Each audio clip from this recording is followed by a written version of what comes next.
ओम नमो जी आत्या वेद प्रतिपाद्या जय जय स्वसंवेद्या आत्मरूपा.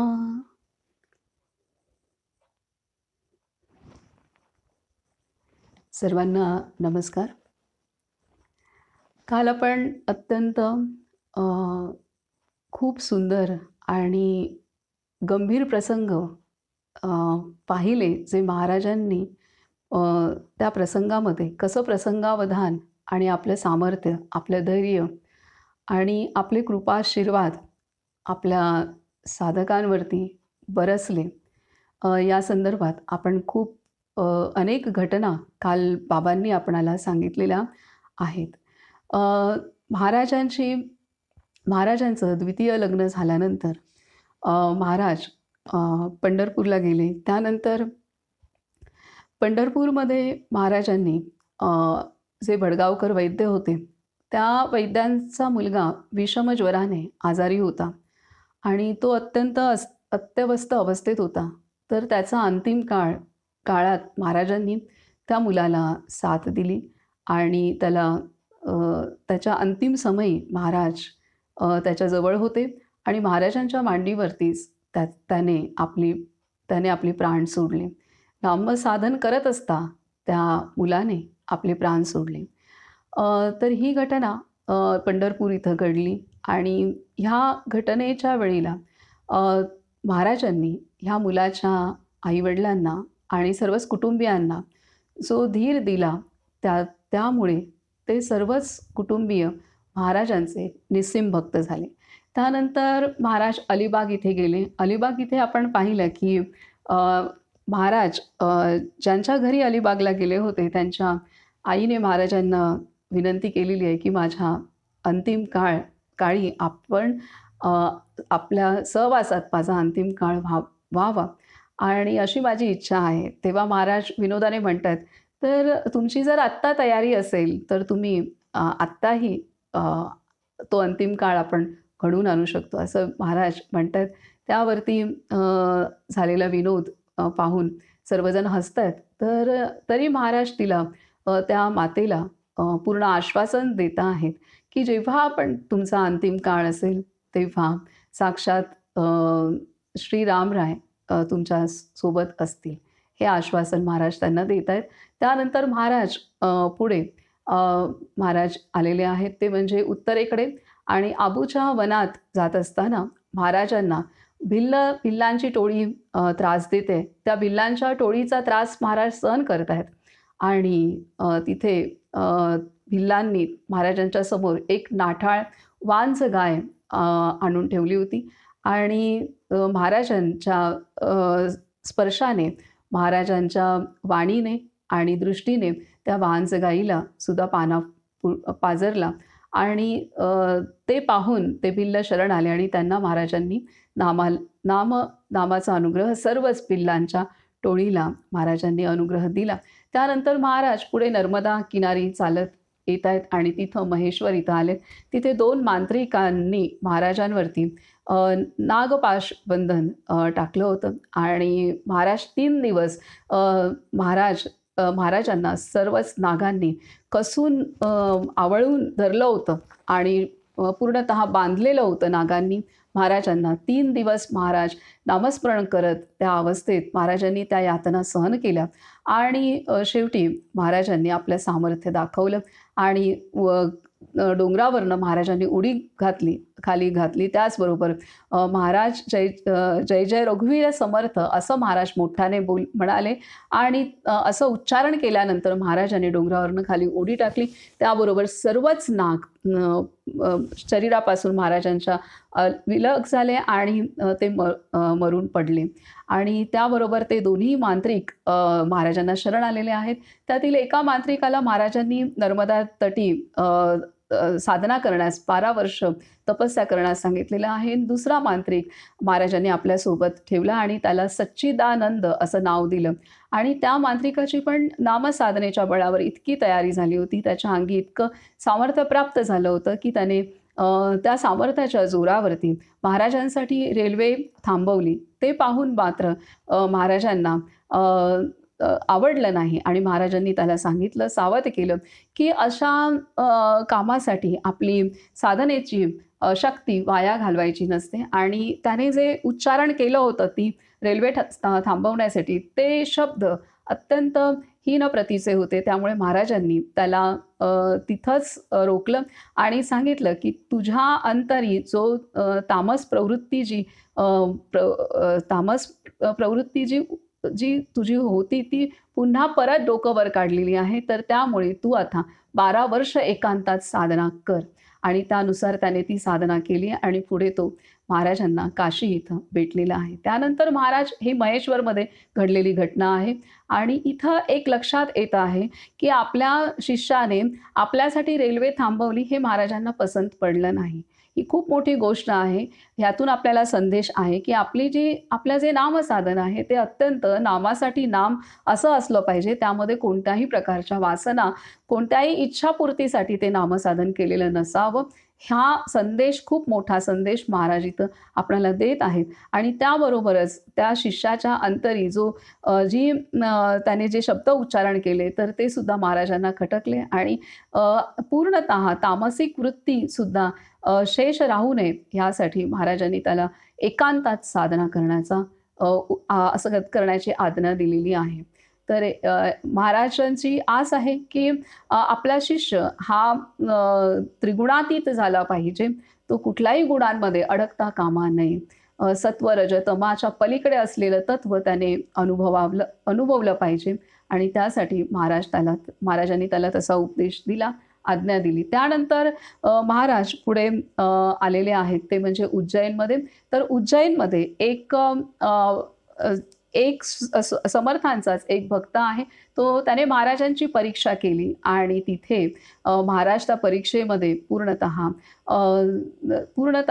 उत्तीर्ण झाले आणि उत्तीर्ण होणारच. परंतु ज्या पद्धतीने महाराजांनी त्या समर्थांच्या जो निस्सीम भक्त होता, त्या भक्ताच्या मुलाला जो 3 वाजताच पहाटे मृत्युमुखी पडला होता, त्याला महाराजांनी दुपारी महाराजांनी त्याला जीवनदान दिलं. तो जिवंत झाला आणि अत्यंत स्थितप्रज्ञ रीतीने महाराज त्या घटनेला सामोरे गेले. ते पाहून तो महाराजांना शरण गेलेला आहे आणि महाराजांना शरण गेल्यानंतर त्याने सांगितलं, की मी तुमची खरं तर परीक्षा पाहण्याचा माझ्या मनात हेतू होता.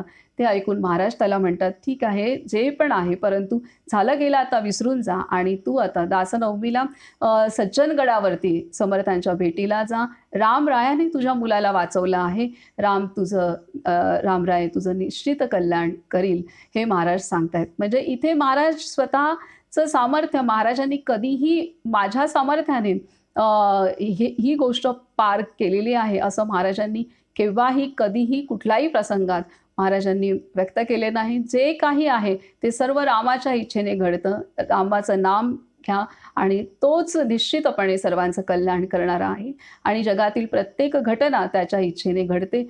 हा महाराजांचा पूर्णतः निश्चय होता आणि तोच निश्चय, तीच श्रद्धा महाराजांनी जनमानसात पेरली. त्यानंतर महाराज इथं उज्जैननंतर महाराजांना घेण्यासाठी जिजीबाई उज्जैनला येत आहेत आणि जिजीबाई महाराजांना घेऊन जात आहेत इंदोरला.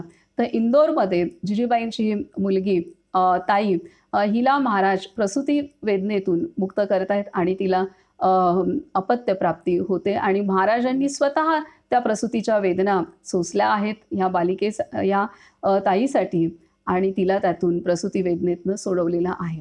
त्यानंतर महाराजांनी इथे भैयासाहेब म्हणून एक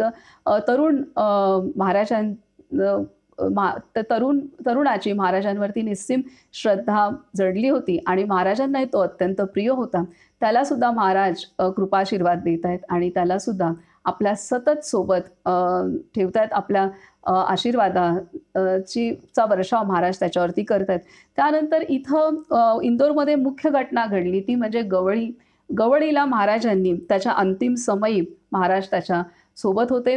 महाराजांनी गवळीला त्याचा अंतिम समय ज्या पद्धतीने हवा होता त्या पद्धतीने महाराज गवळीच्या अंतिम समयी उपस्थित होते आणि तो अत्यंत भावपूर्ण आणि अत्यंत निष्ठेचा प्रसंग महाराजांनी अ, कसा गवळीच्या जीवनात महाराजांनी कशी कृपा केली तो आपल्याला बाबांनी खूप सुंदर रीतीने सांगितलेला आहे.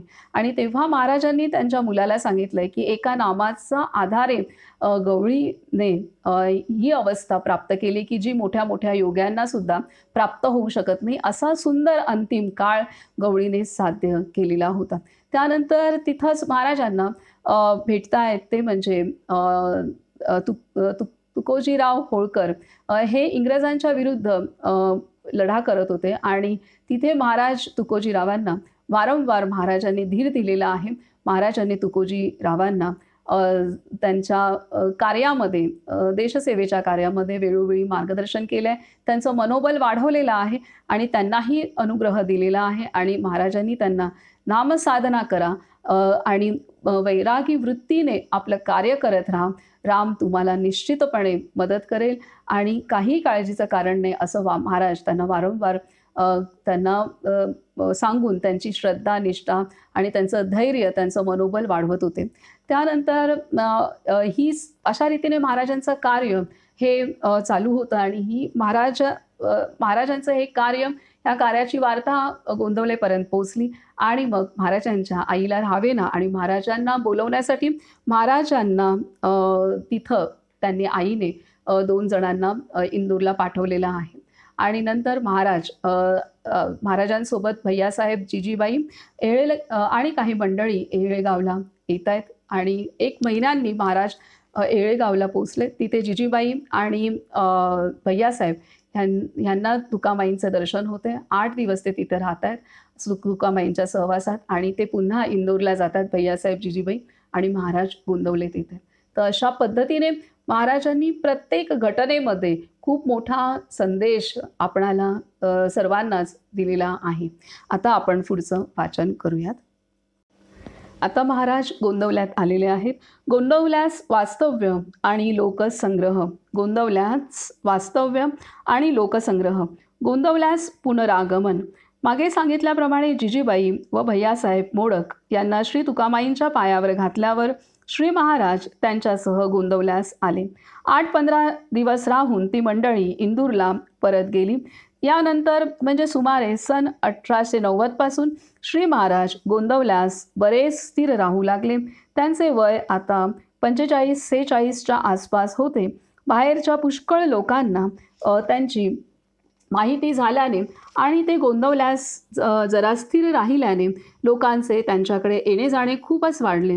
वयाच्या 9व्या वर्षी श्री महाराज पहिल्या प्रथम घराच्या बाहेर पडले. तेव्हापासून वयाच्या 45व्या वर्षांपर्यंत आपला पुष्कळसा काळ त्यांनी पर्यटन करण्यामध्ये घालवला.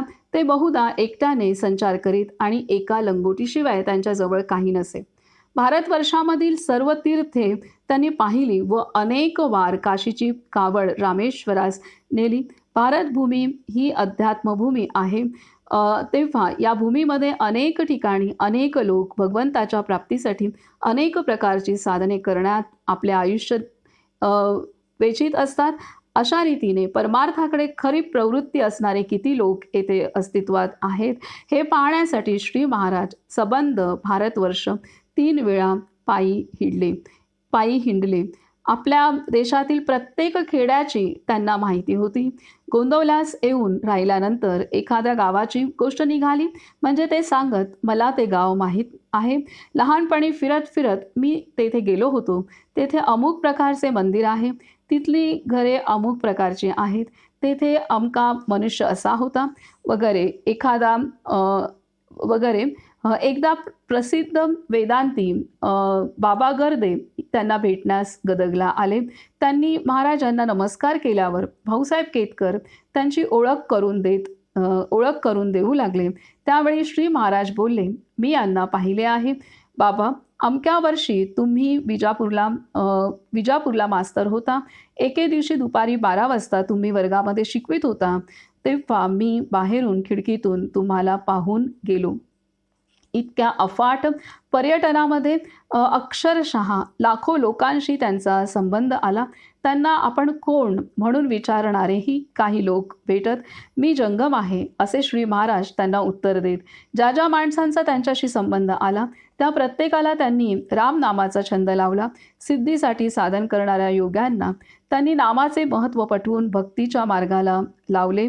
जुन्या शास्त्रीय पद्धतीने वेदांताचा 12 वर्षे अभ्यास केल्यावर तोंडाने शिवोहम म्हणत विषय भोगणाऱ्या कित्येक वेदांतांना व संन्याशांना त्यांनी भगवंताच्या नामाला लावले. तसेच कर्मकांड हेच जीवित सर्वस्व मानून भगवंताच्या भजनाला तुच्छ लेखणाऱ्या अनेक वैदिक विद्वानांना त्यांनी हातात माळ घेऊन रामनामाचा जप करायला लावले.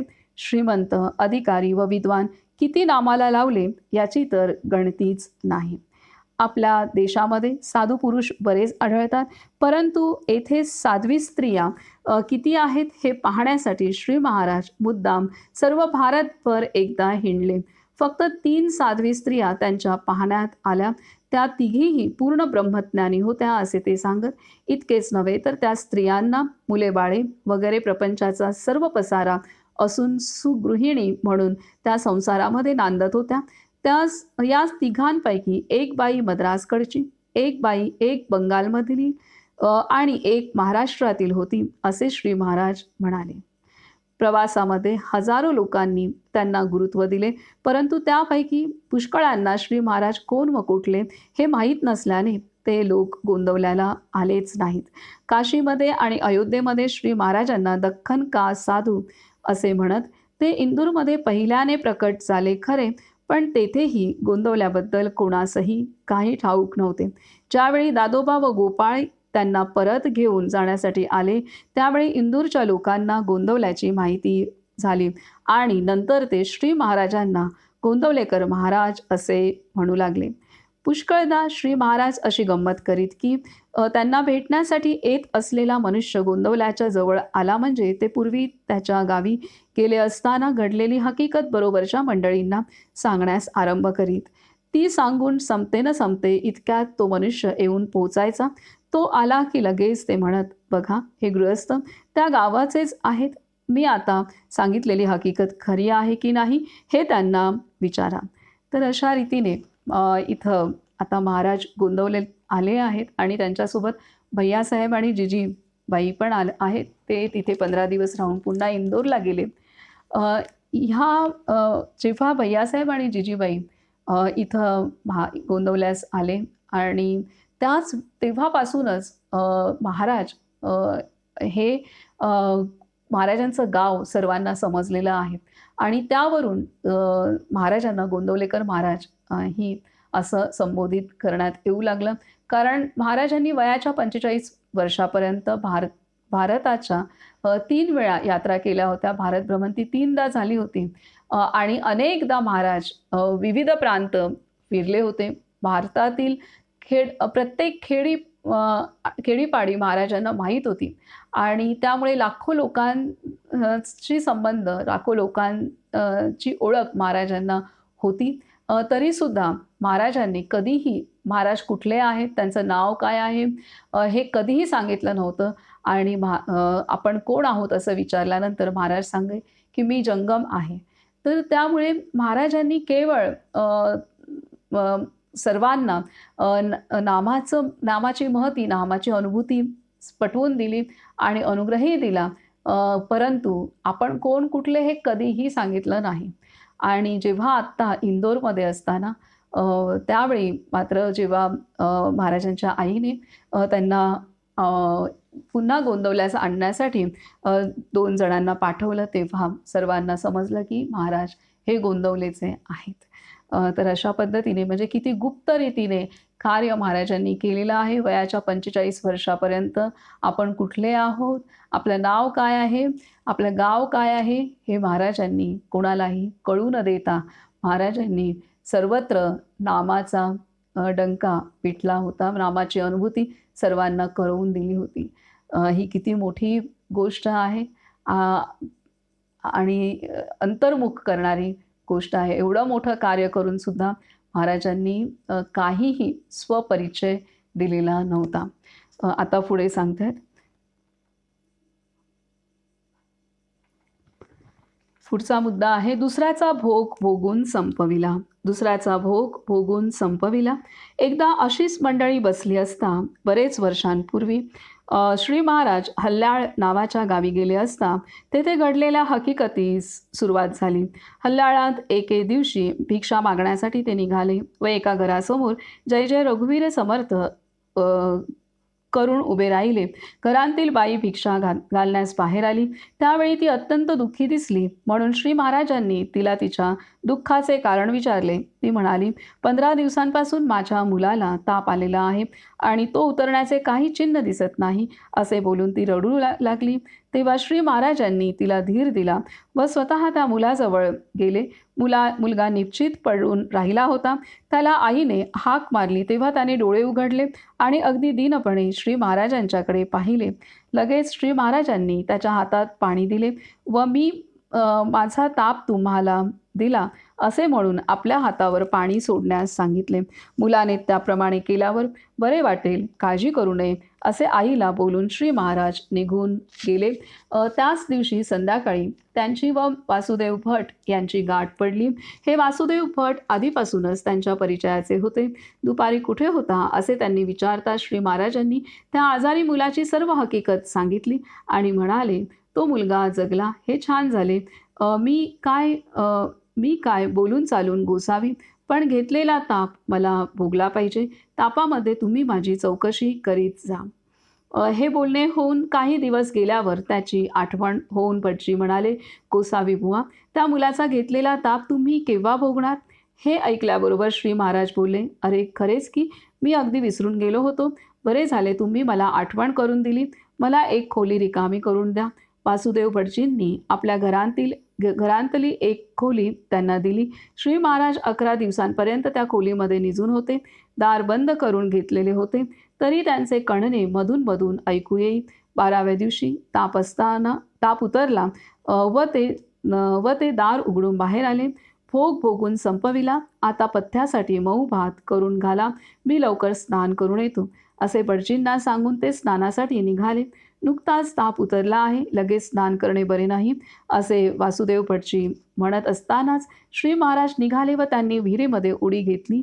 भटजी बिचारे काठांवर त्यांची वाट पाहत बसले. अर्धा तास होऊन गेला तरी जेव्हा ते वर येईना तेव्हा ते खास बुडाले असे समजून भटजी रडू लागले आणि ही बातमी गावच्या पाटलाला सांगावी म्हणून त्यांच्याकडे गेले. काही वेळ गेल्यावर पाटील वगैरे मंडळी विहिरीपाशी आली. श्री महाराज काठावर बसलेले त्यांना आढळले. सर्वांनाच भारी आश्चर्य वाटून भटजींनी तर श्री महाराज सत्सिद्ध पुरुष आहेत याबद्दल खात्री झाली. पण या प्रसंगाने त्यांची प्रसिद्धी झाली व फार लोकांची ये-जा सुरू झाली. म्हणून एके दिवशी रात्री कोणास न कळवता ते हल्ल्याळहून नाहीसे झाले. इतकी हकीकत सांगून होते तोच कुरवलीचे दामोदर बुवा वासुदेव भटजींनाच घेऊन श्री महाराजांच्या समोर हजर झाले. त्यांना पाहून श्री महाराज बोलले, अरे अरे वासुदेव भट, तुम्ही इकडे कुणीकडे? तुम्ही किती थकला? आपल्याला भेटून फार वर्षे झाली नाही. मी ज्याचा ताप घेतला होता तो मुलगा बरा आहे ना? हे शब्द ऐकल्याबरोबर भटजींना एकदम खून पटली व त्यांच्या डोळ्यांना आनंदाने पाणी येऊ लागले. घडले होते असे की दामोदर बुवा कर्नाटकामध्ये संचार करीत असता हल्ल्याळला गेले होते. आपल्या कीर्तनात त्यांनी श्री महाराजांचे चरित्र वर्णन केले. ते ऐकून वासुदेव भटजींच्या मनात श्री महाराजांचे दर्शन घेऊन त्यांचा अनुग्रह घ्यावा असे आले. म्हणून ते बुवांच्या बरोबर गोंदवल्यास येण्यास निघाले.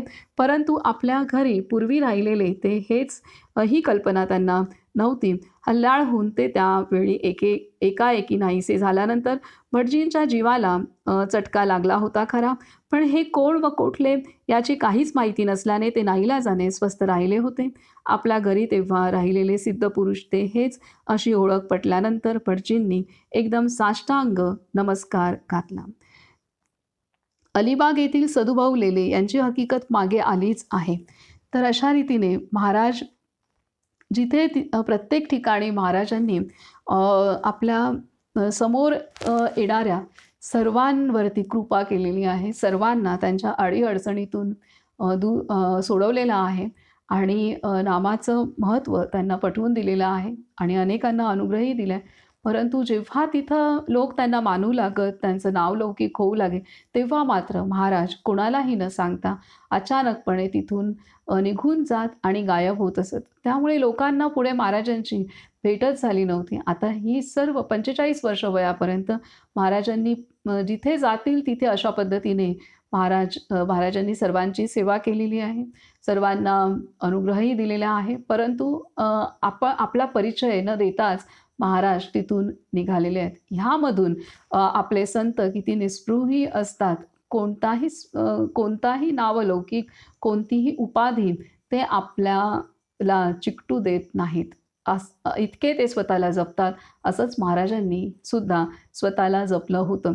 आणि आत्ता जेव्हा गोंदवल्यास ते स्थिर झालेले आहेत आणि वयाच्या 45 वर्षानंतर महाराज जास्तीत जास्त आता गोंदवल्यात राहू लागले, तेव्हा एक एक करत जिथे जिथे महाराजांनी कार्य केलं होतं तिथून एक एक करत आता सर्व मंडळी गोंदवलेमध्ये कोणत्या ना कोणत्या कारणाने पोचत आहेत. आणि आपल्याला भेटलेले साधू गोसावी जंगम हे महाराजच आहेत हे पाहून सर्वांना आनंद होत आहे आणि सर्वजण पुन्हा महाराजांना भेटून अनुग्रहित होत आहेत. जे अनुग्रहित झाले नव्हते ते सुद्धा. आणि अशा रीतीने महाराजांकडून आता गोंदवल्यामध्ये नामप्रसाराचं कार्य सुरू झालेलं आहे. पुढे सांगतात की अलिबाग येथील सदुभाऊ लेले यांची हकीकत मागे आलीच आहे. त्यानंतर काही वर्षांनी ते एकदा पुण्यास आले असता त्या सुमारास वाईला भाऊशास्त्री लेले यांनी कोटी लिंगार्चन आरंभिले होते. ते पाहण्यासाठी ते वाईस गेले. तेथे 4 दिवस राहिल्यानंतर देशपांडे यांच्याकडून त्यांना श्री महाराजांबद्दल कळले. आपण इतके लांब आलोच आहोत आणि गोंदवले येथून काही फार दूर नाही, तेव्हा या साधूचे दर्शन घेऊन परत जावे असा विचार करून ते गोंदवल्यास जाण्यासाठी निघाले. काही वर्षांपूर्वी आपल्या घरी राहून गेलेले साधू तेच हे आहेत अशी मुळीच कल्पना नसल्यामुळे श्री महाराज कसे असतील हा विचार करीतच सदुभाऊ गोंदवल्यास आले. ती सकाळी 10 वाजल्याची वेळ होती. इकडे श्री महाराज धाकट्या राम मंदिरात बोलत बसले होते. बोलता बोलता सहज गोष्टी निघाल्या आणि श्री महाराजांनी पूर्वी आपण अलिबाग पनवेलला गेलो असता काय घडले ते सांगितले. ती हकीकत सांगून संपते न संपते तो सदुभाऊ बाहेर येऊन पोचले. श्री महाराज तसेच उठले आणि पुढे होऊन म्हणाले, अरे अरे सदुभाऊ, तुम्ही इकडे कुठे? प्रथम सदुभाऊंना आश्चर्य वाटले, पण श्री महाराज जेव्हा म्हणाले मी दिलेला शाळीग्राम अजून आहे का नाही, तेव्हा त्यांना ओळख पटली आणि त्यांनी श्री महाराजांना साष्टांग नमस्कार घातला. श्री महाराज म्हणाले, मी आता सांगितलेल्या गोष्टी खऱ्या की खोट्या हे सदुभाऊंना विचारून घ्या. अशा रीतीने सदुभाऊसुद्धा पनवेलचे अलिबागचे तर ते सुद्धा महाराजांना भेटलेले आहेत. आणि त्या सदुभाऊंच्या आईला महाराजांनी आश्वासन दिलं होतं की तुमच्या अंतिम समयी निश्चितपणे रामराय मारुतीराय तुमच्या सोबत असेल. की त्यांना ती आस होती की आपल्या अंतिम समयी महाराज आपल्या जवळ असावेत. त्यांना ते आश्वासन महाराजांनी दिले. तेच सदुभाऊ ज्यांच्या आईला दिले ते सदुभाऊ महाराजांना भेटत आहेत गोंदवले इथे. तर अशा रीतीने एक एक मंडळी सर्व महाराजांना भेटत आहेत आणि त्यांना महाराजांना भेटून अत्यंत आनंद होत आहे. आता पुढे सांगतायत की श्रीराम मंदिराची स्थापना. पंढरपूरचा रस्ता गोंदवल्यावरून असल्याने अनेक साधू संन्यासी व बैरागी लोक जाता येता वाटेत गोंदवल्यास मुक्काम करीत. मध्यम स्थितीतील संसारी लोक बहुसंख्येने येऊ लागल्याच्या अगोदरपासूनच कितीतरी साधुसंत, त्यागी, बैरागी व बाबाजी लोक गोंदवल्यास येऊन जात. भिक्षेची व पाण्याची सोय जेथे चांगली असेल तेथे हे लोक मुक्काम करीत असतात. यांच्याशिवाय पंढरीला जाणारे पुष्कळ वारकरीसुद्धा गोंदवल्यास एक रात्र राहून पुढे जात. या सर्व लोकांचा परामर्श श्री महाराज घेत असत. हे लोक अर्थात गावच्या मारुती मंदिरामध्ये वस्तीला राहत. पण श्री महाराज गोंदवल्यास स्थिर राहू लागल्यावर प्रपंची लोक आपली बायका माणसे घेऊन त्यांच्या दर्शनाला व गोंदवल्यास व गोंदवल्यास गोंदवल्यास राहण्यासाठी येऊ लागले, तेव्हा श्री महाराजांच्या घरातील जागा अपुरी पडू लागली. शिवाय तेथे राहण्यासाठी येणाऱ्या प्रापंचिक लोकांना आणि सेवेसाठी म्हणून राहणाऱ्या नेहमीच्या लोकांना उपासनेचे केंद्र अवश्य होते. अगदी बाळपणापासून श्री महाराजांचा श्रीरामरायावर अद्भुत अनुराग होता. श्री रामचंद्रांच्या चरणी त्यांची वृत्ती इतकी तन्मय झालेली होती की जगतामध्ये घडणारी प्रत्येक गोष्ट श्री रामचंद्रांच्या इच्छेने घडते असे अक्षरशः रात्रंदिवस ते घोकीत असत. अमुक गोष्ट मी केली या वाक्याने श्री महाराजांनी आपली जीभ कधीही विटाळली नाही. कोणी काही विचारले असता राम काय करील ते खरे किंवा रामाच्या इच्छेने जे घडेल ते खरे असे त्यांचे शेवटचे आणि सुरुवातीचे सांगणे असे. अशा रीतीचे योग्य आत्मनिवेदन लोकांना सोपे जाण्यासाठी आपल्या घराच्या समोरच्या भागामध्येच त्यांनी रामासाठी प्रशस्त मंदिर बांधण्यास आरंभ केला. मंदिर बांधण्याच्या कामी गावातलेच गवंडी व सुतार श्री महाराजांनी योजले. मंदिराचा नकाशा त्यांनी स्वतःच तयार केला. प्रत्यक्ष काम करणाऱ्या गवंडी सुतारांपासून तो दर्शनास येणाऱ्या कोणाही सामान्य माणसापर्यंत प्रत्येक जण त्यामध्ये आपली अक्कल चालवून फरक सुचवीत असे. श्री महाराज देखील प्रत्येकाच्या सूचनेला मान डोलवीत. प्रत्यक्ष बांधण्याच्या वेळेस मात्र आपल्याला पाहिजे तसे करून घेत. त्यांच्याजवळ साठलेले द्रव्य मुळीच नव्हते, परंतु आणि त्यांनी कधीही कोणाजवळ पैशासाठी याचना केली नाही. परंतु रोज दर्शनाला येणारे लोक आपण होऊन त्यांच्यासमोर जे द्रव्य ठेवीत त्याच्यावर सर्व व्यवहार चाले. एकदा असा प्रसंग आला की गुरुवारचा दिवस उजाडला. कामावरच्या माणसांना 8 दिवसांची मजुरी द्यावयाची होती. दगड, माती, चुना संपला होता आणि श्री महाराजांनी आदले दिवशी सर्व गावकऱ्यांना जेवण घातल्यामुळे त्यांच्यापाशी एकही पैसा शिल्लक नव्हता. सर्व कामकरी मजुरीसाठी श्री महाराजांच्या खोलीसमोर जमा झाले. श्री महाराजांनी आपली कफनी झाडून दाखवली आणि बोलले, अरे गोसाव्याजवळ पैसे कुठले आले? मला कोणी देईल तेव्हा मी तुम्हाला देणार ना. तो बाजाराचा दिवस असल्याने मजुरांना त्या दिवशी पैशाची तर जरूर होती. श्री महाराज त्यांना बोलले, आताची भाकरी मीच तुम्हाला देतो. ती खाऊन तुम्ही सर्वजण इथे नामस्मरण करीत बसा. पाहू राम काय करतो. त्याप्रमाणे सर्व मजुरांना खायला घालून नाम घेत बसवले. 3:30 वाजण्याच्या सुमारास म्हसवडचे बापूसाहेब माने श्री महाराजांच्या दर्शनाला आले. त्यांनी त्या वर्षी ऊसाचे पीक काढले होते आणि ऊस विकून जो फायदा होईल त्यापैकी 100ला 5 रुपये श्री महाराजांना अर्पण करायचे त्यांनी आपल्या मनाशीच ठरवले होते. बापूसाहेबांनी नमस्कार करून 101 रुपये श्री महाराजांच्या पुढे ठेवले आणि प्रसाद घेऊन ते निघून गेले. ते गेल्यावर लगेच श्री महाराजांनी मजुरांना त्यांची मजुरी देऊन टाकली आणि दगड, माती, चुना इत्यादी सामान आणण्यासाठी त्यांच्या मुकादमाजवळ पैसे दिले. वरील प्रसंग होऊन गेल्यावर श्री महाराज बोलले, रामरायाने आपली लाज राखली, पण मंदिर जर त्याच्यासाठीच होणार आहे तर त्याची काळजी त्याला असलीच पाहिजे. मग आपण तळमळ कशाला करा. काय म्हणतायत महाराज? रामरायाने आपली लाज राखली, पण मंदिर जर त्याच्यासाठीच होणार आहे तर त्याची काळजी त्याला असलीच पाहिजे. मग आपण तळमळ कशाला करा. मंदिर बांधण्यास आरंभ केला खरा, पण मूर्तीच्या विषयी काहीच खटपट दिसेना. म्हणून लोक त्यांना मूर्तीच्या बद्दल विचारित. तेव्हा स्वारी उत्तर देई, आपण ज्याचे मंदिर बांधित आहोत तो आपण होऊनच येईल. महाराज म्हणतायत, आपण ज्याचे मंदिर बांधित आहोत तो आपण होऊनच येईल. इकडे गोंदवल्यास मंदिर बांधण्याचे काम चालू असता तडवळे या गावी निराळाच प्रकार घडला. त्या गावचे कुलकर्णी मोठे श्रीमंत असून भाविक होते. त्यांच्या मनात रामाचे मंदिर बांधावे असे येऊन त्यांनी त्यासाठी पुष्कळ पैसा साठवला होता. तसेच त्यांनी राम, लक्ष्मण व सीता अशा 3 मूर्ती करवून घेतल्या. अशा 3 मूर्ती करवून आपल्या घरी आणून ठेवल्या होत्या. बराच पैसा जमल्यावर कुलकर्ण्यांनी मोठा व सुरेख वाडा बांधला. परंतु दुर्दैवाने एके दिवशी त्याला आग लागून वाडा सगळा भस्मसात झाला. आगीमध्ये मूर्तींना पण थोडीशी झळ लागली. काही दिवस गेल्यावर त्या कुलकर्ण्यांना लागोपाठ 3 दिवस स्वप्नामध्ये त्यांनी करवून आणलेली रामाची मूर्ती येई आणि त्यांना सांगे, मला तू इथे किती दिवस असे कोंडून ठेवणार? मला गोंदवल्यास ब्रह्मचैतन्यांच्याकडे नेऊन दे. मला तू इथे किती दिवस असे कोंडून ठेवणार? मला गोंदवल्यास ब्रह्मचैतन्यांच्याकडे नेऊन दे. याच सुमारास त्यांना कळले की गोंदवल्यास श्री महाराज मंदिर बांधित आहेत, म्हणून त्यांनी आपण होऊन तिन्ही मूर्ती श्री महाराजांना आणून दिल्या.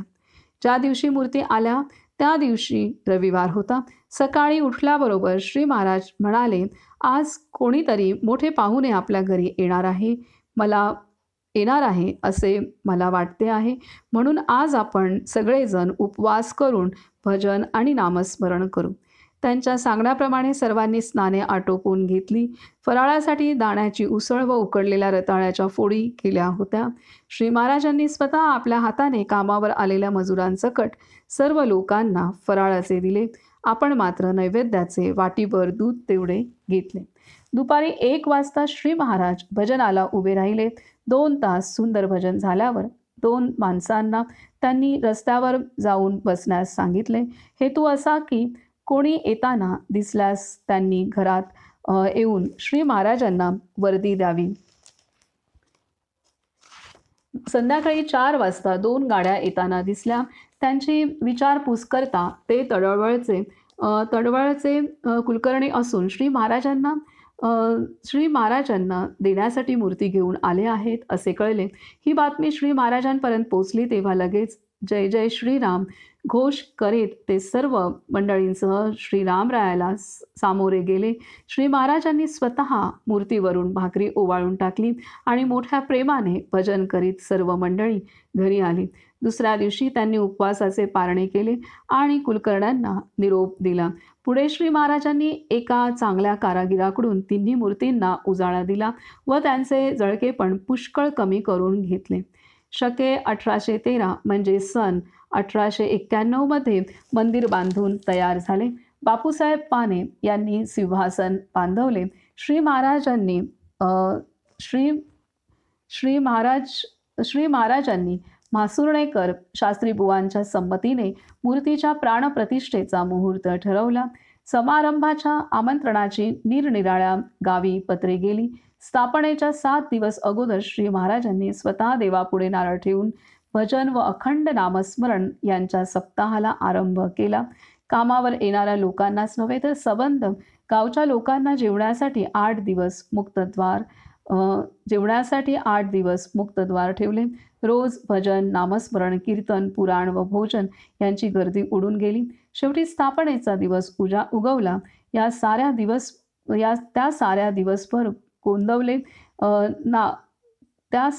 दिवसभर गोंदवले नाव आनंदाने नुसते गजबजून गेले होते. गोंदवले गाव आनंदाने नुसते गजबजून गेले होते.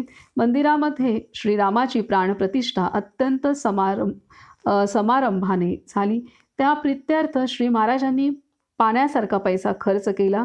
काशी, प्रयाग, अयोध्या, पुणे, वाई, सातारा, कराड, हुबळी, धारवाड वगैरे ठिकाणांहून मोठमोठे विद्वान, पंडित व वैदिक ब्राह्मण समारंभासाठी मुद्दाम आले होते. शिवाय श्री महाराजांचे अनेक गावचे अनेक ऋणानुबंधी आले होते. इतकेच नव्हे तर आसपासच्या गावांमधले त्यांच्या कुटुंबाला पूर्वीपासून ओळखणारे सर्व लोक त्या दिवशी गोंदवल्यास आले होते. तो दिवस श्रीरामरायाच्या प्राणप्रतिष्ठेचा खरा, पण एवढ्या मोठ्या समारंभात आणि एवढ्या मोठ्या जनसमुदायात सर्व लोकांच्या चित्ताचे केंद्र व आकर्षण कोठे असेल तर ते श्री महाराज होते. 8 दिवस त्यांच्या भोवती सदोदित माणसांचा गराडा पडलेला असे. पुरुष असो, स्त्री असो, लहान असो, म्हातारा असो, गरीब असो, श्रीमंत असो, विद्वान असो, अडाणी असो, प्रत्येकाला त्यांच्यासमोर असावे असे वाटे. ते प्रत्येकाशी अत्यंत प्रेमळपणाने वागून आपल्याकडे आलेल्या मंडळींचे ईश्वर प्राप्तीकडे कसे लक्ष लागेल इकडे लक्ष ठेवून सर्व हालचाल करीत होते. इतर वेळी तर ते सुरेख दिसतच, परंतु स्थापनेच्या दिवशी तर त्यांचे तेज अगदी ओसंडून वाहत होते. कपाळाला मोठे केशरी गंध, गळ्यामध्ये नवी तुळशीची माळा, अंगामध्ये नवी जरीची भगवी कफनी आणि पायांमध्ये नवा खडावा घातलेले असे श्री महाराज सिंहासनावर आरूढ झालेल्या श्रीरामरायाला डोळे भरून पाहण्यासाठी आपल्या आईने यावे म्हणून तिला बोलावण्यास जेव्हा स्वतः गेले त्यावेळी त्यांची ती आनंदमय मनोहर मूर्ती पाहून वात्सल्य प्रेमाने आईच्या डोळ्यांना अश्रुधारा लागल्या आणि तिने त्यांच्यावरून मीठ मोहऱ्या ओवाळून टाकल्या. श्रीरामरायाला स्नान घालण्यासाठी पवित्र नद्यांचे व समुद्राचे पाणी आणले होते. आमंत्रणाने आलेल्या प्रत्येकाला श्री महाराजांनी काही ना काहीतरी दिले. प्रत्येक विद्वान पंडिताला एक एक रेशमी वस्त्र व एक एक होन दिला. प्रत्येक ऋणानुबंधीला एक एक उपरणे दिले. मंदिर बांधणाऱ्या प्रत्येक कामगाराला एक एक धोतर, एक एक मुंडासे व 5 रुपये दिले. समारंभास आलेल्या प्रत्येक सुवासिनीची खणा नारळांनी ओटी भरली आणि अन्नदानाला तर मुळी सीमाच नव्हती. शेवटच्या दिवशी साऱ्या दिवसभर लोकांच्या पंक्तीवर पंक्ती उठत होत्या. त्या एका दिवशी जवळजवळ 10,000 लोक जेवून तृप्त झाले. वनवासाहून आल्यावर राज्याभिषेक झाला त्यावेळी श्री रामरायाने जसा पोशाख केला असावा तसा त्या दिवशी रात्री त्याला घातला. सुमारे 9 वाजून गेल्यावर श्री महाराज त्याच्यासमोर भजनाला उभे राहिले. छत्रसिंहासनी अयोध्येचा राजा, नांदतसे माझा मायबाप. छत्रसिंहासनी अयोध्येचा राजा, नांदतसे माझा मायबाप या अभंगाने भजनास सुरुवात झाली. आधीच दिवसभर वातावरण श्रीराम नामाने भरून गेलेले होते. त्यात श्री महाराज स्वतः भजनाला उभे राहिले तेव्हा अगदी सुरुवातीपासूनच भजनाला रंग चढून सर्वांच्या मनोवृत्ती तन्मय झाल्या. 3 तास गोड भजन झाल्यावर श्री महाराजांनी श्रीरामरायाच्या मुखाकडे अत्यंत प्रेमाने पाहिले आणि अश्रूंनी डबडबलेल्या डोळ्यांनी श्रीरामचंद्रा करुणा समुद्रा ध्यातो तुझी राजसयोग मुद्रा हे 2 चरण म्हटले. इतक्यात त्यांच्या ओंजळीमध्ये श्रीरामरायाच्या गळ्यामधली सुंदर गुलाबाची फुले येऊन पडली. श्री महाराजांनी साष्टांग नमस्कार घातला आणि ती फुले प्रसाद म्हणून सर्वांना वाटून दिली. तर अशा रीतीने महाराजांनी संपूर्ण आयुष्यभर महाराजांनी कधीही रामरायाशिवाय कोणताही शब्द महाराजांनी उच्चारला नव्हता. जे जे कार्य घडतं आहे ते कार्य केवळ आणि केवळ रामरायाच्या इच्छेने घडतं आहे आणि तोच सर्वांचा कल्याण करता आहे. हेच महाराजांनी आयुष्यभर सर्वांच्या मनावरती बिंबवलं आणि कधीही महाराजांनी स्वतःविषयी मी केलं असं म्हणून जीभ स्वतःची विटाळली नाही असं बाबांनी आपणाला दिलेलं आहे. आणि संपूर्ण आत्तापर्यंत आपण जे अभ्यास करतोय त्यामध्ये आपणालाही ते स्पष्ट झालेलं आहे. तर ही जी दृष्टी आहे जी महाराज स्वतः जगले आणि आपले सर्व संत ह्याच दृष्टीने प्रत्येक क्षण जगले आहेत की सर्व काही त्याच्या इच्छेने घडतं आहे आणि सर्व देह अभिमान आपल्या संतांनी ज्या भगवंताच्या साक्षात्कारामुळे आपल्या संतांचा देह अभिमान गळून पडला आणि तो साक्षात्कारसुद्धा आत्मसाक्षात्कार भगवत साक्षात्कार हा ज्या नामाच्या आधारे झाला त्या नामाची महती पटवण्यासाठी आणि सर्व काही या विश्वातील कार्य हे त्या भगवंताकडूनच भगवंताच्या इच्छेनेच घडते हे बिंबवण्यासाठी महाराजांनी राम मंदिराची स्थापना करण्याचा निर्णय घेतला. आणि का तर सगुण रूपामध्ये आपल्याला सगुण रूपाची आपल्याला सवय असते सामान्य सर्वांनाच आणि सगुण रूपामध्ये आपण भगवंताची आठवण करणं आपणाला सोपं जातं आणि त्याच्याशी नातं जोडणं सोपं जातं आणि त्यामुळे महाराजांनी निर्णय घेतला की आपण रामरायाची मूर्ती स्थापन करावी आणि त्यानुसार महाराजांनी मंदिर बांधण्यास सुरुवात केलेली आहे. आणि सर्व काही मंदिराचं बांधकाम जे तिथं येणारे भक्त जे काही तिथं दान करत होते त्यातूनच झालेलं आहे. आणि मंदिराची मूर्ती ही स्वतः महाराजांनी सर्वांना सांगितलेलं आहे की राम स्वतः येईल आणि त्यानुसार तडवळे गावातील कुलकर्ण्यांच्या घरी राम, लक्ष्मण आणि सीता यांची मूर्ती तयार झाली होती. ती मूर्ती स्वतः त्या मूर्तीने त्या मूर्तीतील रामरायाने त्या कुलकर्ण्यांना सांगितलं, की मला गोंदवल्यास महाराजांच्याकडे, श्री ब्रह्मचैतन्य महाराजांच्याकडे घेऊन चल. आणि मग ते त्या मूर्ती घेऊन आलेले आहेत गोंदवल्यात आणि तिथे महाराजांनी अत्यंत जसा रामाचा राज्याभिषेक झाला असेल त्या थाटात महाराजांनी श्री रामराय, लक्ष्मण आणि सीता यांच्या मूर्ती स्थापन केलेल्या आहेत. आणि महाराज 7 दिवस सप्ताह महाराजांनी त्या मूर्तींच्या स्थापनेसाठी ठेवला होता. दिवस-रात्र अन्नदान, भजन, कीर्तन, नामस्मरण सर्व चालू होतं. काय वातावरण असेल तिथे त्यावेळेला. आणि तेच असेल की त्यामुळे आजही तिथे ती स्पंदनं आपण किंवा तिथं एक विशिष्ट चैतन्य आपण अनुभवू शकतो. कारण महाराज सदेही असताना महाराजांनी स्वतः तेवढं नामसंकीर्तन, भजन, कीर्तन, नामसंकीर्तन, नामस्मरण, अन्नदान स्वतः महाराजांनी अफाट अलोट केलेलं आहे. आणि सूक्ष्मात तर महाराज आता आहेतच, परंतु तिथे सदेही असताना महाराजांनी प्रत्यक्षात ते स्वतःही केले आणि त्याबरोबर सर्वांकडून करून घेतलेलं आहे. आणि त्यामुळे ते एक शक्तिपीठ गोंदवले क्षेत्र नक्कीच झालेलं आहे. हे आणि याची पावती महाराजांचं सर्व महाराजांनी ज्या पद्धतीने राज्याभिषेक रामाचा झाला असेल त्यानुसार महाराजांनी श्रीराम रायाच्या मूर्तीची स्थापना महाराजांनी गोंदवल्यात केलेली आहे. आणि ते पाहून प्रत्यक्ष त्याची पोच पावती महाराजांच्या हातामध्ये श्रीरामरायाच्या गळ्यातील हार, फुलं पडलेली आहेत आणि महाराजांनी ती फुलं त्यांच्या उंजळीमध्ये पडलेली आहेत. महाराज रामरायाच्या समोर प्रार्थना करत असता ती फुलं त्यांच्या उंजळीत पडली आहेत आणि महाराज रामरायाला नमस्कार करतात आणि ती फुलंसुद्धा महाराजांनी प्रसाद रूपाने सर्वांना वाटून टाकली आहेत. तर अशा पद्धतीने एक अद्वितीय असा सोहळा तिथं साकार झालेला आहे. पुढे सांगते. आता ही घटना आहे की त्याचं शीर्षक आहे की कुमतीची सुमती झाली. कराड येथील दुसंगे आडनावाची एक विधवा स्त्री श्री महाराजांच्याकडे आली. तिचा नवरा मरून बरीच वर्षे झाली होती. तिला 20 वर्षांचा एक मुलगा होता. बाप लहानपणीच वारल्यामुळे त्याला कोणाचा धाक उरला नाही आणि वाईट संगती लागून तो व्यसनी बनला. आईने नाना प्रकारे समजून घालण्याचा प्रयत्न केला तरी त्याच्यावर परिणाम होईना आणि त्याचे बाहेरचे व्यसन काही केला सुटेना. आईजवळचे पैसे संपल्यानंतर तो तिला फारच छळू लागला आणि अखेर एके दिवशी त्याने तिला मार दिला.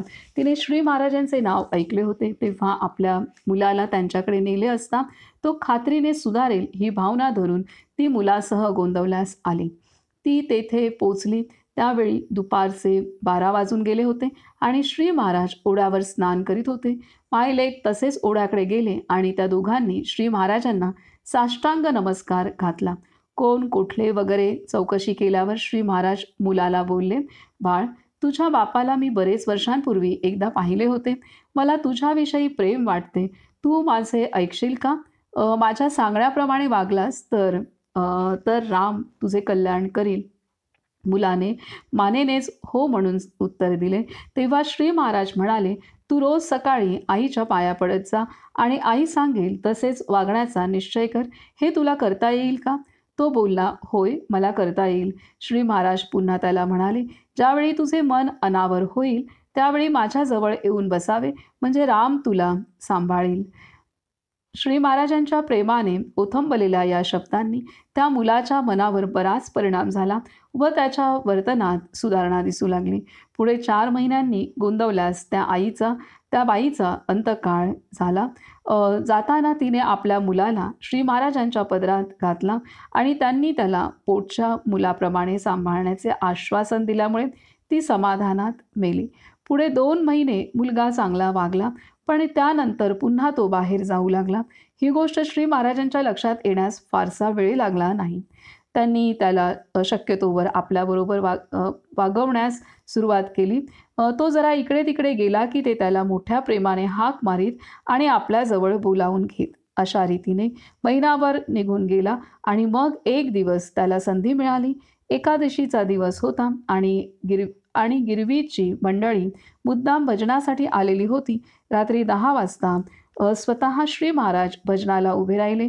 हा मुलगा काही वेळ भजनाला हजर होता, पण अर्धा तास झाल्यावर त्याचे लक्ष आपल्याकडे नाही असे पाहून तो मंदिरातून निघून गेला. भजन व आरती होऊन प्रसाद वाटण्यास रात्रीचे 2 वाजले. प्रसाद वाटीत असता तो मुलगा तेथे नव्हता हे श्री महाराजांच्या ध्यानात आले. त्यांनी त्याला 1-2 हाका मारल्या व गप्प बसले. थोड्या वेळाने सर्व मंडळींची निजानीज झाल्यावर त्यांनी आपल्या लंगोटीची चिंदी फाडली. एका लाकडाच्या तुकड्याला गुंडाळून तेलात भिजवली आणि ती पेटवून तिच्या उजेडामध्ये त्या मुलाला शोधण्यासाठी एकटेच गावात निघाले. गावामध्ये सर्व ठिकाणी शोधली, पण तो सापडला नाही. म्हणून ते ओढ्याच्या बाजूने मंदिराकडे परत जाण्यास निघाले. तेव्हा वाटेमध्ये एका आडोशाच्या जागी तो मुलगा आणि एक स्त्री निजलेली आढळली. दोघांनाही गाढ झोप लागलेली होती. ते दृश्य पाहून श्री महाराजांच्या तोंडून "अरे रे" एवढेच शब्द बाहेर पडले. त्या महापुरुषाने चटदिशी आपली कफनी काढून त्यांच्या अंगावर घातली आणि अगदी हलक्या पावलाने आपण तेथून चालते झाले. आधीच थंडीचे दिवस आणि त्यातून ओढ्याची बाजू म्हणून पहाटेचा गार वारा सुटल्यावर त्या मुलाला जाग आली. तो लगबगीने उठला व अंगावरचे पांघरून घेऊन मंदिराकडे येण्यास निघाला. येता येता त्याला सहज आठवण झाली की रात्री त्याने पांघरायला काही नेले नव्हते. म्हणून पहाटेच्या अंधुक चांदण्यात त्याने अंगावरचे पांघरून नीट बघितले. ते पांघरून नसून श्री महाराजांची कफनी. हे दिसल्यावर श्री महाराजांनी स्वतः ती आपल्या अंगावर घातली असली पाहिजे याविषयी त्याची खात्री झाली आणि त्याला दरदरून घाम फुटला. श्री महाराजांची क्षमा केवळ आपल्या आईच्या शब्दांवर इतक्या सीमेला जाऊन पोचलेली पाहून त्याच्या अंतःकरणाचे पाणी पाणी झाले. श्री महाराजांची क्षमा केवळ आपल्या आईच्या शब्दांवर इतक्या सीमेला जाऊन पोचलेली पाहून त्याच्या अंतःकरणाचे पाणी पाणी झाले. तो मंदिराकडे न जाता तसाच ओढ्याकडे गेला. त्याने स्वच्छ स्नान केले व ती कफनी अंगामध्ये घातली आणि उजाडण्याच्या सुमारास मंदिरात येऊन श्री महाराजांच्या खोलीसमोर हात जोडून जप करीत उभा राहिला. 15-20 मिनिटांनी श्री महाराज उठले. तेव्हा त्याने साष्टांग नमस्कार घातला व मान खाली घालून उभा राहिला. "जा बाळ, गिरनार पर्वतावर 12 वर्षे नामस्मरण कर, तुझे काम होईल. जा बाळ, गिरनार पर्वतावर 12 वर्षे नामस्मरण कर, तुझे काम होईल" असे शब्द श्री महाराज बोलले आणि तो मुलगा निघून गेला. पुढे श्री महाराज ज्यावेळी आपल्या आईला काशी यात्रेस घेऊन गेले त्यावेळी काही दिवस तो त्यांच्याबरोबर होता. त्यानंतर तो नैमिषारण्यात निघून गेला. तर अशा रीतीने महाराजांनी हा मुलगा पूर्णतः व्यसनी झाला होता. त्याला बाहेरचा नादसुद्धा होता, चारित्र्यसुद्धा त्याचं गेलेलं होतं. तर अशा मुलाला महाराजांनी अत्यंत प्रेमाने महाराजांनी सुधरवलं आहे. आणि त्या मुलाला सुद्धा महाराजांनी किती आपणाला माफ केलेलं आहे आणि महाराजांचं आपल्यावरती किती लक्ष आहे हे त्या मुलाला सुद्धा जाणवलं. आणि महाराजांच्या प्रेमामुळेच त्या मुलाला जे इतका व्यसनी गेला होता मुलगा आणि बाहेरचाही नाद त्याला इतका लागला होता की महाराजांच्या सहवासात असताना सुद्धा एकादशीचं भजन इकडे मंदिरात चालू आहे तरीसुद्धा महाराजांना चुकून तो मुलगा त्या स्त्रीला भेटण्यासाठी गेला होता. आणि म्हणजे इतका तो आपल्या व्यसनांच्या आणि अशा बाहेरच्या नादाच्या आहारी गेला होता. असा मुलगा महाराजांच्या प्रेमामुळे आणि महाराजांच्या क्षमाशीलतेमुळे, सहनशक्तीमुळे आणि दातृत्वामुळे त्या मुलाचं मनपरिवर्तन झालं. त्यालाही ते लक्षात आलेलं आहे की आपल्या आईला महाराजांनी शब्द दिलेले आहेत आणि त्यामुळे महाराज आपल्याला इतक्या पातळीपर्यंत महाराज आपणाला माफ करत आहेत आणि आपल्याला जणू एखादी आई जसं आपणाला अ, आपले सर्व अपराध सहन करते आणि माफ करते, त्याचप्रमाणे महाराज आपल्याला माफ करत आहेत आणि आपले सर्व अपराध पोटात घालून घेत आहेत ह्याची जाणीव त्या मुलाला होते. आणि ही गोष्टसुद्धा जी महाराजांची कफणी आहे ती त्या मुलाच्या अंगावर ते घालतायत. महाराज पाहत आहेत की वाटेमध्ये ओढ्याच्या किनाऱ्याने महाराज चालले असताना तिथं महाराज त्या मुलास स्त्रीसह त्या मुलाला झोपलेले पाहत आहेत आणि दोघंही गाढ झोपलेले होते. ते पाहून महाराजांना खेद वाटतोय आणि थंडी आहे तर महाराजांनी त्यांना महाराज चिडले नाही आहेत तर इथं थंडी आहे तर त्यांचं गारठ्यापासून संरक्षण व्हावं ह्यासाठी महाराज स्वतःच्या अंगावरची कफनी काढून महाराजांनी त्या दोघांच्या अंगावरती ती पांघरलेली आहे. केवढं मोठं काय आपण या घटनेला आणि महाराजांसारखे संत म्हणजे संतच असे वागू शकतात हे आपल्या लक्षात येत आहे. आणि महाराज त्यांच्या आणि आवाज न करता तिथून महाराज निघून गेलेत. ह्या जागी जर आपण असतो तर तिथे आरडाओरडा केला असता, 4 गोष्टी ऐकवल्या असत्या, 4 उपदेश केले असते. परंतु महाराज स्वतःच्या अंगातली कफणी तिथं त्या मुलाच्या अंगावरती पांघरत आहेत आणि त्या दोघांच्या अंगावरती पांघरत आहेत आणि तिथून शांतपणे निघून जात आहेत. आणि जेव्हा तो पाहतोय त्याला लक्षात येतं ही कफणी महाराजांनी स्वतःच तिथं त्याच्या अंगावरती पांघरलेली आहे. ते पाहून मुलगा ओढ्यामध्ये आंघोळ करून ती कफनी अंगात घालून महाराजांच्या समोर जाऊन मंदिरात उभा राहतोय आणि ती कफनी अंगावरती घातल्यामुळे महाराजसुद्धा त्या मुलाला असे आशीर्वाद देत आहेत आणि असा मार्ग दाखवत आहेत की तू आता गिरनारला जा, तिथं 12 वर्ष तपस्या कर. आणि त्यानुसार तो मुलगा तिथं गेलेला आहे आणि त्यानंतर पुढे महाराजांना तो काशीमध्ये भेटलाय आणि तिथून पुन्हा तो साधनेसाठी नैमिषारण्यात गेलाय. म्हणजे अशा मुलाला की ज्याला बाहेरचा नाद होता, व्यसनं होतं, त्या मुलाला महाराजांनी एक सर्वश्रेष्ठ साधू बनवला आहे. साधूमध्ये त्याचं रूपांतर झालं आहे केवळ आणि केवळ महाराजांच्या प्रेमामुळे आणि सोशिकतेमुळे आणि वात्सल्यामुळे त्या मुलामध्ये ते परिवर्तन झालेलं आहे.